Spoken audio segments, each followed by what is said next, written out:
when favor and providence flow. I know I'm filled to be emptied again. The seed I received I will sow.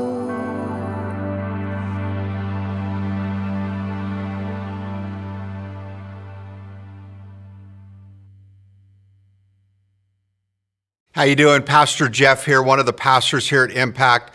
Just want to encourage you, as you are worshiping with us today, we would love to get connected with you.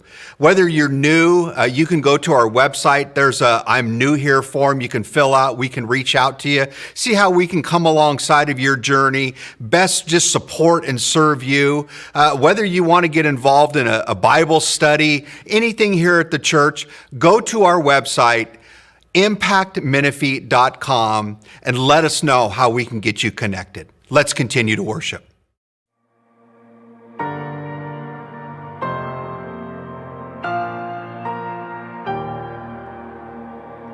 You unravel me with a melody. You surround me with a song of deliverance from my enemies, till all my fears are gone. I'm no longer a slave to fear. I am a child of God. 'Cause I'm no longer a slave to fear. I am a child of God. From my mother's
is a little song I wrote. You might want to sing it note for note. Don't worry. Be happy.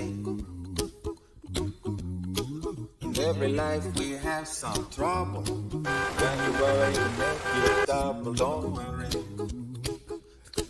Be happy. Don't worry. Be happy now.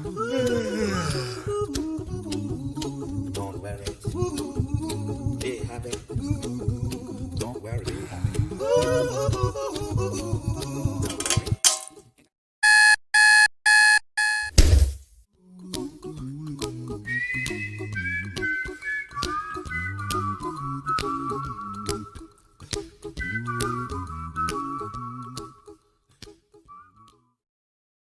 Today we are wrapping up our series we've called Don't Hurry. What, church? Be happy. What a great series. This has been challenging, hopefully, for a lot of us, but also very beneficial as we look at God's call on our lives to slow our rolls, to slow things down, because following Jesus isn't done in a hurry. A life of discipleship has a rhythm and a pace that most of us try to outrun on a daily basis. And it results in stress and anxiety and hurry that simply has to get under control. I don't know if you guys are like this, but Trace and I, we've been married for about 18 years. We've had an amazing marriage, and it continues to get better. And one of the reasons I believe our relationship is so good and strong is because we realized a long time ago, whenever we're in the car together, she doesn't drive, I do. Anybody have that arrangement with your spouse? This is an important arrangement that you guys have to get figured out, because early on in the marriage, we recognized some different tendencies we both have in driving that just wasn't working whenever I was riding shotgun. And at first I'm like, I don't really care. I like driving, so you go ahead and drive. I just couldn't take it. I'm an optimist, which means that I always look at the positive side and always think everything's going to work out. Well, that translates when I have meetings and appointments, because optimists are notoriously late. Did you know this? They always are late because in their mind, even though they have to drive 30 minutes and the meeting starts in 5 minutes, they're still optimistic about it. And they're thinking to themselves, it'll be fine, I'll get there. And so I always get in the car and realize, oh, I'm running a little bit behind. So I learned very early on, even though I don't speed, I'm chaplain for the police department, I don't speed, I learned how to drive quickly. And there's a difference. You don't have to drive fast if you learn how to drive quick. That means always looking a mile ahead and seeing what traffic patterns are and knowing which of the 3 lanes down Newport is going to be backed up the most and which one usually has the most open lane and room to drive, right? And so you always kind of just change lanes, go in and out. Tracy doesn't do things that way. Tracy is not an optimist. She's a realist. I call pessimist. She's always looking at the reality of things, and so she leaves plenty early, which means she's never really in a hurry when she's driving. And so whatever lane my wife gets into when she pulls onto the road, that is the lane she will stay in for the rest of the trip. Anybody else drive like that? You drive me crazy. We will pull into a traffic light situation where there are 3 lanes all going straight, and we don't need to get over anything anytime soon. And there will be 3 lanes. One lane will be backed up with 50 cars in it. The other one will have 2. And she'll pull right behind those 50, just content. Just happy, no problem. And I'm looking at her like, can you oh my goodness, this is just not working out. She is perfectly fine. Now here's what we realized as the marriage went on, and I've had to realize even within myself. I felt good because I would usually get places before her. Even if we were driving separately, we could be driving home, which is 7 minutes away, and I'd beat her home by 20 minutes. Not sure how that works. And I used to be proud of that, like, oh yeah, I get there before her. But I realized that when I would walk in that door, there'd still be a stress level that I would carry in that house with me. Whereas Tracy would walk through the door, just happy-go-lucky, no problems, not a care in the world. It was almost as if she had something figured out that I needed to learn. Guys, that's what this series is about. Not getting out in front like our society is constantly telling us to do, to rush and hurry and get places as fast as we can and always be thinking ahead, because what we discover is that we are outpacing the one we're supposed to be following. We are running out in front of Jesus. And guys, as a disciple, you cannot follow someone you are out in front of. How do we slow the pace of our lives down to get behind Christ and follow his leading? How do we stop hurrying through life? We know this is countercultural. We've talked about the need to set apart Sabbath, a day to stop and to rest and to delight in relationship with God and with others. We've talked about the importance of solitude, right? Being alone with Jesus and letting him just encourage our hearts and being in his presence. We talked about silence, how we need to shut out the noise at times on a regular basis and let the voice of God speak to us. And last week we discussed the importance of simplicity, that the more complicated we keep our lives, the more difficult it becomes to slow things down. Today, we want to bring everything to a head and talk specifically about why slowing down matters. Luke chapter 10 is where I'm going to camp out today. Luke chapter 10, starting in verse 38. And I just want to warn you in advance, for if you've been around the church circles for any amount of time, you've probably heard this story before. And we have a tendency, don't we? When we've heard a story before, we just kind of go, oh yeah, yada, yada, yada. I know. I've heard this. But I just want to challenge you guys to allow the Holy Spirit to show you a new perspective, maybe on a story you're familiar with today. Because together we need to discover and rediscover the importance of why we slow things down. Luke chapter 10, we are going to learn from two women who followed Jesus throughout his ministry. And we're going to discuss why it matters. I'm going to start reading in verse 38. You guys there? All right, let's read together. Now, as Jesus and his disciples went on their way, Jesus entered a village, and a woman named Martha welcomed him into her house. Isn't this the mindset we need to have?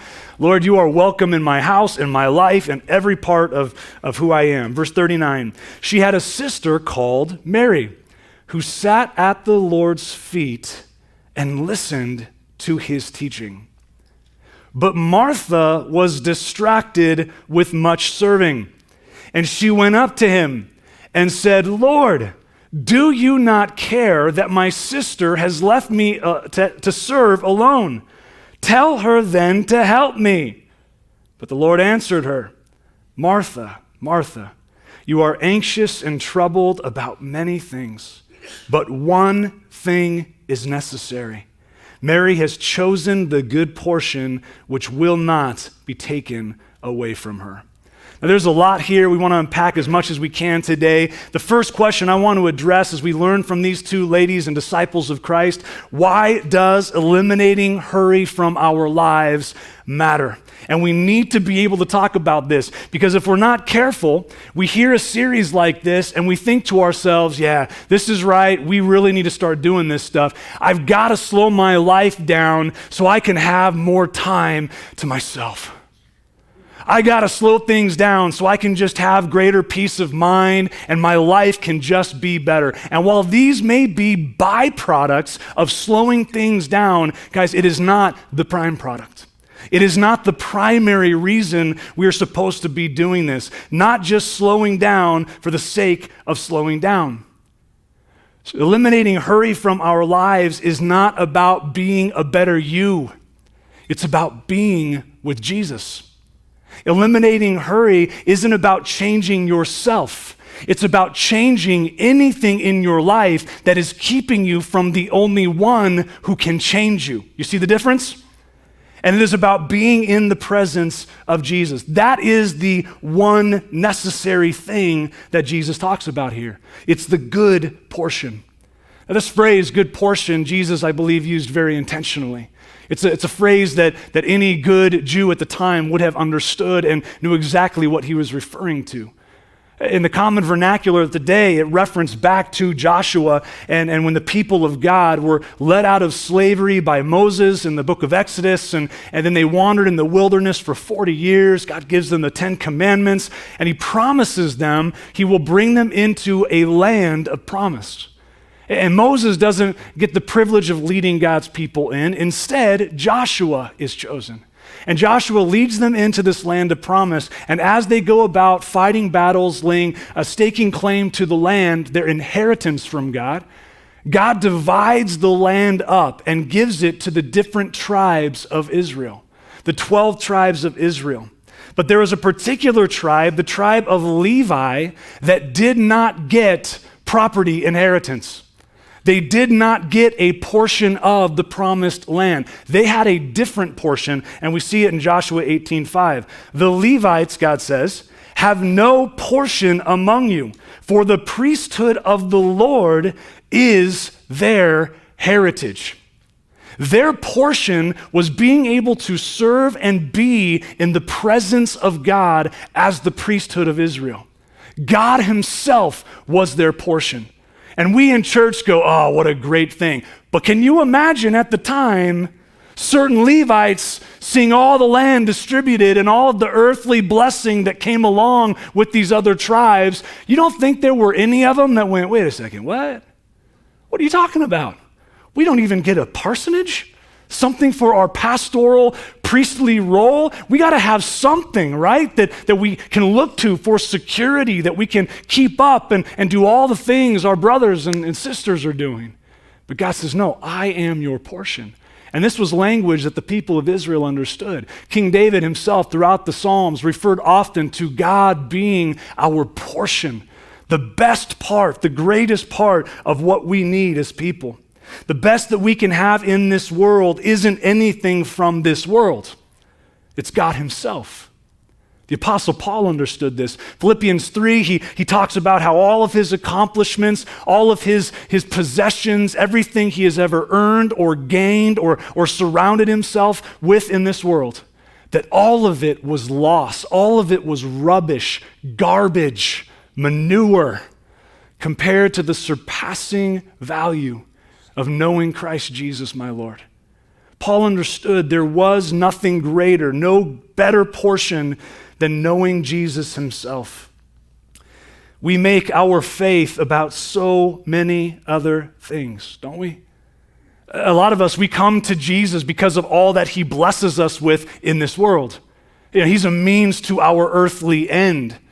But even as we go about our life and our faith, we make our faith about a ton of different things. Some of us, it's just going to church. You guys are experiencing right now in this moment, whether you're here in person or joining us online, you're experiencing the whole of what your Christianity is about. Can I encourage you today? There is infinitely more you have not yet discovered. You are literally dipping your toes into the shoreline of an endless ocean of discovery about the grace and goodness and joy that comes in a relationship with Christ. And we are glad that you're here, but let this be the starting point, not the end, right? But for a lot of us, it's just here being a part of church. For others of us, our faith is about all the other things that we do, how we read our Bibles, how we pray, how we look, the way that we talk. It's about changing our music styles so we listen to more Christian stuff and less secular stuff. Maybe it affects the podcast that we listen to. For others of us, our Christian faith is all about our personal politics. It's about whether we vote a certain way or another. For others of us, our Christian faith has become about mask wearing or not mask wearing. Now I'm getting real. It's about vaccinating or not vaccinating, and we get into these internal battles with one another, guys, because we can't separate our faith in Christ even from our political positions. These things are a part of our lives, but they are not the good part. They may be important things, but they are not the one thing necessary that Jesus is encouraging Martha to grab hold of here. He's reminding her that following him is first and foremost about knowing him. I think this matters so much, especially as we look at how we tend to interact with, how we tend to relate to other Christians. Can we all agree that sometimes we are so incredibly harsh and hurtful toward our own? We have this mindset, if there's somebody who's in the world making a mess of their life, we're like, man, they're definitely struggling, but they don't know any better. But when it comes to another Christian, we judge so harshly. We point a finger, and our mindset is, you should know better. It doesn't even matter how long they've been walking with the Lord. If they're here in church, we expect perfection, or at least Mary Poppins style, practically perfect in every way. And that's our expectation of one another. In how we interact with and relate with them, we're not ready and willing to show grace and to remember what matters most. What matters most is not making people more like us. It's making people more like Jesus. And that only happens by pushing them to him, by inviting them to sit like Mary at his feet, to let them learn from him and hear from him and get to know him and letting his Spirit change them. But see, we want to change them first. We want to conform them into our image because our image is awesome. And we love ourselves so very much, and we want everyone else to look like us, to think like us, to vote like us, to act like us, to sing like us, speak like us, smell like us. Just take a shower, okay? It's not hard. We want everyone else to adopt our behavior and the way that we do things, and when they don't conform to our image, we're so hard on them. Oftentimes, there are new believers who've never really understood what it means to walk with Christ. But because they're here in church, we judge away. Guys, maybe it even happened today. We're so good at it. It's a natural part. We feel justified in it because, after all, we are the church. And so we come in and we say, I cannot believe she's wearing that. This is church. Where's the modesty? And then we look at another person and we walk past them and they don't look up and we say, how rude. They didn't even say hello. They didn't even greet me. They're so rude and so self-absorbed. And we walk past another group of people and maybe see them doing something we don't agree with or saying something that we wouldn't agree with, and we just get frustrated and angry and are ready to pounce, aren't we? Because we want them to be more like us. Do we give people the freedom to fail and to grow? Do we prioritize what Jesus prioritized, not the things that they're doing and behaviors in that given moment, but looking to and prioritizing getting to know that individual and getting them to know Jesus, period. Because when we bring them to him, that's when everything changes. And guys, we judge people we don't even know. It's called prejudging. That's where we get prejudice, is when we prejudge those we haven't gotten to know. If you are ever tempted to go up to an individual that looks a certain way or talks a certain way or just kind of acts a way that you don't vibe with, and you want to go up and tell them something before you've ever asked them anything about their life or who they are, can I just exhort you today to keep your mouth shut? And to walk up instead with a heart that is changed by Jesus, saying, Lord, help me get to know who this person is. Help me know their story. Show me and give me insight about him, about her, that you have, so I can bring them to you, Jesus, and you can change them. Because I see some concerns in their life, but I know I can't do anything about it. Only you can. The best we can do is teach people how to fake it. Only Christ can change, right? We've got to be better even about that. Prioritizing what matters most. The question I want to put out there for us today is a simple question, but one we need to be asking ourselves on a daily basis. I hear my dad ask people this, and it's at first a little bit awkward and uncomfortable for them. It shouldn't be, but it is. Catches them off guard. You know what the question is? Hey, how are you doing with Jesus? How's your relationship with Jesus? And I love it because he's talking to Christians and you'll see him kind of, and I'll be the first to admit, I'm a pastor. He's asked me that and I'm like, hold on, I haven't thought about that in a while. How problematic is that? Guys, it's the only question that matters. Nothing else in your life matters. Nothing else that you're doing for him and busy serving and ministry and helping and all these great things, none of it matters if your relationship with Christ isn't healthy. This is the question we've got to bring everything back to. It's why slowing down matters, because we cannot follow him and know him when we're in such a hurry. Maybe our relationship with Jesus isn't where we know it needs to be. We feel more and more distant, and maybe it's the same reason as Martha was experiencing here. We read that Martha was distracted. She was distracted. The word distracted in the Greek here, I love it. It's a word picture that literally would translate as she was dragged around. That's a good picture, isn't it? And this is how so many of us live our lives. We are dragged around by life. There's no intentionality. There is no being very intentional of saying, Lord, I want to live this way, do these things, be with these individuals because of what you're calling me to do and how you're calling me to live. Life just happens to us. And it's like this avalanche we're trying to get to the surface of. We're drowning and just trying to keep our head above water. Like Martha, we are dragged around by life, by everything we need to get done. We're pulled here and there without any control over our own schedule or even our own sanity. Am I speaking anybody's language right now? We read that Martha wasn't just distracted, she was distracted with serving. Now this matters, right? Martha wasn't distracted because the newest Netflix show that she liked came out and she needed to binge watch it. She wasn't distracted because she just had so much to do with her personal financing and needed to go balance that checkbook. She wasn't distracted by all the commitments with friends that she had made. What was she distracted by? Serving Christ. Guys, if there's anything you're going to be distracted by, we'd go, well, at least that's a good thing. But we see here, it's not such a good thing. Not when serving becomes a distraction. The word serving in the Greek literally translates as ministry. Now, this is scary as a pastor, because I know some of us could take this and go, oh, I just need to stop serving and doing any kind of ministry. That is not the point of this passage. But it is an incredible heart check, isn't it?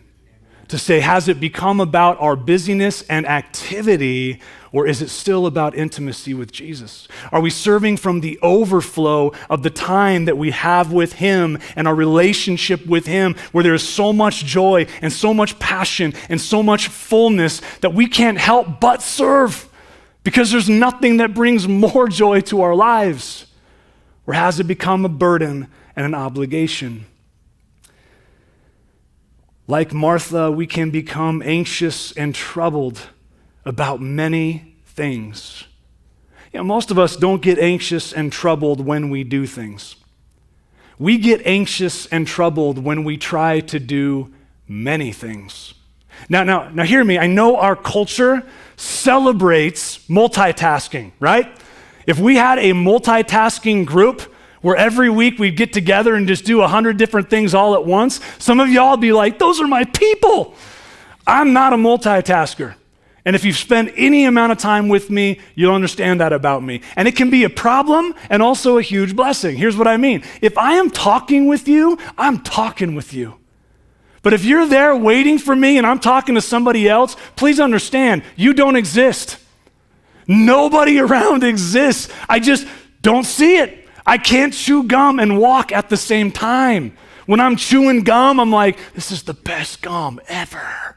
I just want to sit and enjoy the gum. I don't want to bother with walking while I'm doing it. That ruins the gum experience.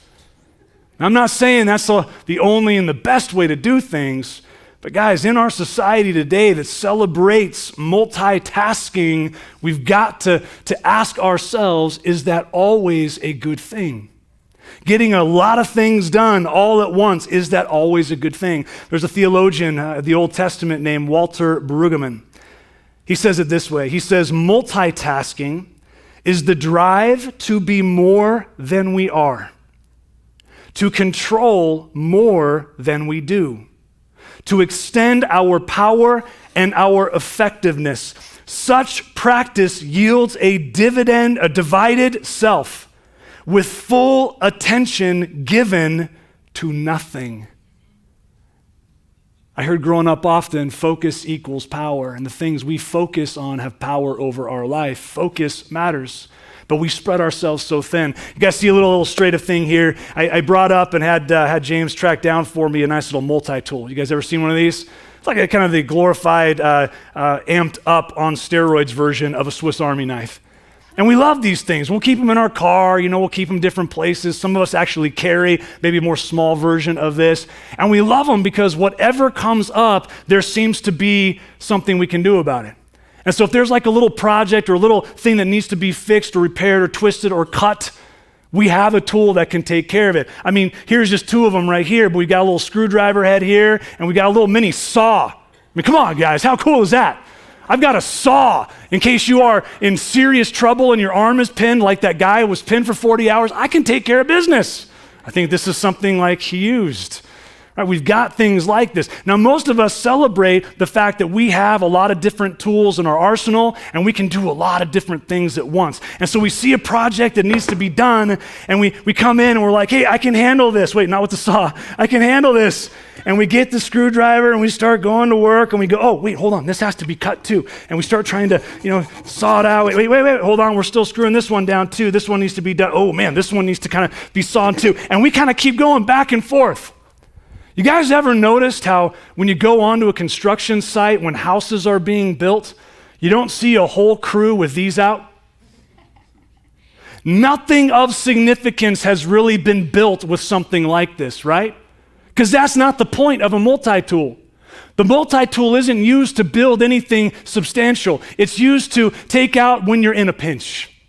When you have to do one little thing, but you can't do the whole thing well, right? Instead of these kinds of things, look, if you wanna screw these little screws in, you gotta get a drill, gotta get something that's a little more practical, done. Forearm's not tired, there's no weakness. Why? Because this tool was designed to do this. Now, if I say, yeah, but I need to saw something, there is a problem, right? That's gonna take me a while. I can't saw this thing very effectively. However, if I have another tool that does something pretty well, right? They're gonna have fun cleaning this up. And we have this pretty well. Now, if someone strong is hitting that, that thing would pop right off, right? Because we just cut through that wood in a matter of several seconds when illustrations don't go exactly how you planned. But the point's there, isn't it? Guys, if you want to do things well, sometimes you can only do one thing at a time. And you focus your time and your energy to know Him first and foremost, not to be spread so thin by trying to rush about serving, ministry, all the other stuff. If it's taking you away from the only thing that really matters, the only necessary thing, these good things are not good things anymore. So the question becomes, when it comes to slowing down, how do we follow the example of Mary? How do we, at any single moment, set everything else aside and just sit with Him to listen, to learn, to absorb all that He has for us? Can I give us just a couple of recommendations as we bring this home today? How do we slow down? Really what it comes down to is changing certain habits in our lives that will give Jesus the freedom and space He needs to change our hearts. Understand what we're talking about here, even as we close up, is not a new set of rules you need to live by. You follow? Because now that's just another religious burden you guys are going to be trying to carry. It's not under a new set of rules that you're bound by, and if you don't do these things, you're not living the good Christian life. Now we'll just be anxious and troubled and worried and bothered by these other rules we're supposed to keep. And they become even more things that pull us away from actually knowing Christ. As we change habits, the heart can change along with it. Being intentional with what we do until it becomes more natural to who we are. There's a pastor from Oregon who made some suggestions in a book I found incredibly valuable, yet extremely difficult, and I just wanted to give a few of these today to us. I want to encourage you too as we hear these and talk through them. I was going to say quickly, but I'm going to slow down. As we talk through them, can we do a little personal inventory? Because some of them may make us cringe. But there's going to be a challenge on the heels of it. You ready? How do we intentionally change habits to discipline ourselves to slow down so that we can be with Jesus who can change us? I'll give you some examples. Some of them do kind of speak to the driving end of things, and this is a personal one for me. Number one, drive the speed limit. Let's just close in prayer here, shall we? I saw some of you guys pulling into church this morning. Little Speedy Gonzalez in there. Kind of in a rush because we don't want to be late to church. And so, we're off. Drive the speed limit. What a radical thought. Now, understand, I'm not saying drive beneath the speed limit, okay? That's just annoying and will drive people crazy. Let's not be obnoxious on the road, especially as you're sporting that Impact Church bumper sticker. Let's drive the right way. But what would happen if we intentionally, even as we leave here today, and even for the next week, said, I'm going to drive the speed limit on my way to work, on the way to the store, dropping the kids off at school, everywhere I go. I'm going to keep the speed limit. Number two, my wife is great at this. Drive in the slow lane. Drive in the slow lane. I don't need to expand on this very much, but I just want to reinforce that she is much less stressed than I am after a driving experience. Driving in the slow lane intentionally and being there. Even when we're walking with people, maybe your slow lane is just walking on the sidewalk sometimes. And again, if you're like me and you get stuck behind someone who's slow, what are you immediately doing? You're looking for your passing lane. How do I get around these slow pokes? This is ridiculous. I've got places to go and people to see. What would happen if we intentionally said, oh, they're walking slow. Okay, cool. I'm just going to stay behind them.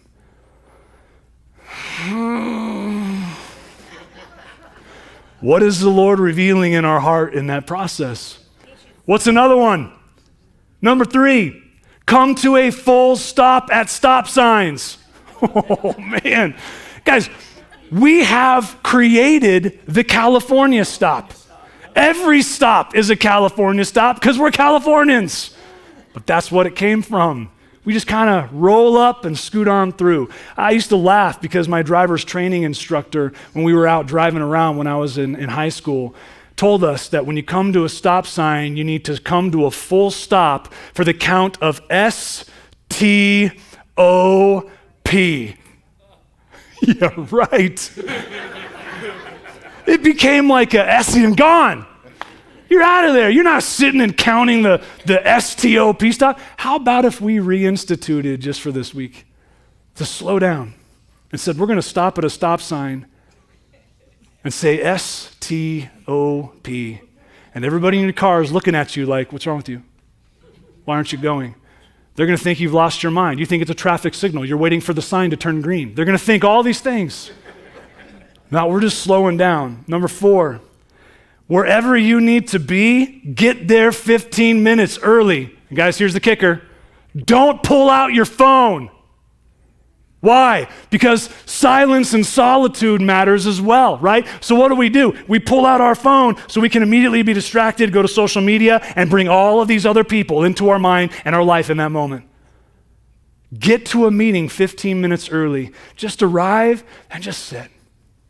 You know, there used to be a reason they would have magazines in the waiting room?